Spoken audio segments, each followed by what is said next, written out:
Express பண்ணாத உங்களின் பாசம் பிரியம். ஃபர்ஸ்ட் ஆஃப் ஆல் வந்து எனக்கு சின்ன வயசுல அண்ணனா சுத்தமா பிடிக்காது. எப்படின்னா நம்ம டிரெக்டாவே வந்து கேட்பேன், எவ்வளவோ பேர் இருந்தாங்க, இதுக்கு எனக்கு என்னன்னா வந்து பிறந்த அப்படிங்கிற மாதிரி தான் வந்து இருக்கும். ஸோ சண்டை தான், எப்பவுமே சண்டை தான். ரொம்ப பெர்ஃபெக்டாவே இருப்பாங்க, நான் ரொம்ப இம்பர்ஃபெக்டா இருப்பேன். ஸோ ஸ்கூல்ல ஏதோ நான் ரொம்ப கேர்லெஸ்ஸா பண்ணி அது ஒரு ப்ராப்ளம் ஆகி ஒரு பெரிய ப்ராப்ளம் ஒன்று வந்தது. அப்போ ஆப்வியஸா எல்லா அப்பா அம்மாவும் வந்து கண்டிப்பா நடந்துக்குவாங்க. அப்போ மேபி அம்மா அப்பா கண்டிச்சிருந்தா இன்னைக்கு இவ்வளோ பெர்ஃபெக்டா இருப்பேனாங்கிறது எனக்கு தெரியல. ஆனா அன்னைக்கு வந்து அண்ணா தான் வந்து போய் பேசினாங்க அம்மா அப்பாட்ட.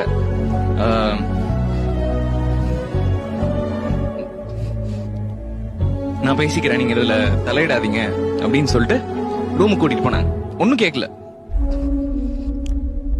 இருக்குபடி இரு, இதுக்கு மேல you know it's wrong, take care of it அப்படிங்கிற மாதிரி சொன்னாங்க. அதாவது அம்மா அப்பா வளர்க்கறதை தாண்டி அவங்களும் வளர்க்குற ஒரு ஸ்தானத்துல அந்த இடத்துல நான் பார்த்தேன்.